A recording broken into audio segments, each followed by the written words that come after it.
Brother, ఒక మాట. ఈ దేశంలో ఆయారాం గయారాం అనే సంస్కృతిని రాజకీయాల్లో పార్టీ ఫిరాయింపులను తీసుకొచ్చిందే కాంగ్రెస్ పార్టీ. ఆయారాం గయారాం అని స్టార్ట్ చేసింది హర్యానాలో ఇందిరాగాంధీ. ఆడికెళ్ళి ఇప్పటిదాకా 2004లో మాతో పాటు కలిసి పోటీ చేశారు వీళ్ళు, ఇదే కాంగ్రెస్ వాళ్ళు. పోటీ చేస్తే 26 మంది మేము గెలిచినాం. అలా మా ఎమ్మెల్యేలు 10 మందిని గుంజుకపోయి కాంగ్రెస్లో కలుపుకోలేదా? నిజం కాదా? ఇక మా లక్ష్మణరెడ్డి సాబ్ ఇన్నే ఉన్నాడు, ఆయన గెలిచిండారు 2004లో.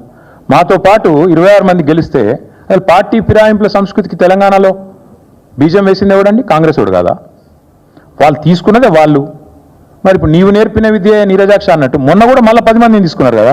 ఇప్పుడు పాపం వాళ్ళు ఎక్కడున్నారో వాళ్ళకి ఎదులో త్రిశంకు స్వర్గంలో కడియం శ్రీయర్ నడితే యా పార్టీలు ఉన్నాయంటే నాకేం తెలుసు అంటుండు.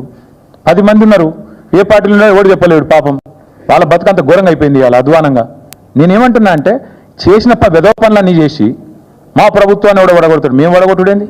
ఎప్పుడో బంగ్లాదేశ్ లెక్క తిరుగుబాటు వచ్చి ప్రజలకు తను ఎలగొట్టి నిలగొడతారు మిమ్మల్ని. ఎందుకంటే మీరు చేసే లుచ్చ పనులకు ప్రజలకు కోపం వచ్చిందనుకో, రోడ్డు ఎక్కిండ్రు అనుకో, వాళ్ళ ఆగ్రహం తట్టుకోలేకపోతే ఎవడేం చేస్తాడు దానికి? మీ ప్రభుత్వాన్ని కూలగొట్టాల్సిన ప్రభాకర్ రెడ్డి చెప్పింది అక్షర సత్యం. ప్రభాకర్ రెడ్డి కరెక్ట్గా చెప్పిండు. ఏం చెప్పిండు? ప్రజలు మా దగ్గరకు వచ్చి ఆక్రోషిస్తున్నారని చెప్పిండు. ఏమన్నాడు? అన్న మేము తిరుగుతున్నప్పుడు వచ్చిన వాళ్ళు వచ్చి అంటారు ఎన్ని రోజులు భరించాలి దరిద్రాన్ని, ఎత్తవతల వాడే రాదుండ్రన్నా అంటున్నారు. మేము చేస్తామని చెప్పలేదు కదా, ప్రజలు చెప్తున్నారు, ఇట్లా అంటున్నారు.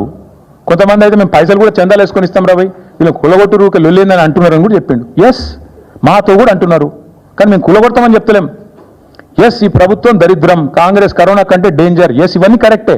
కానీ ప్రజలు నిర్ణయం తీసుకున్నారు. ప్రజాస్వామ్యంలో 5 ఏళ్ళు ఉండాలి.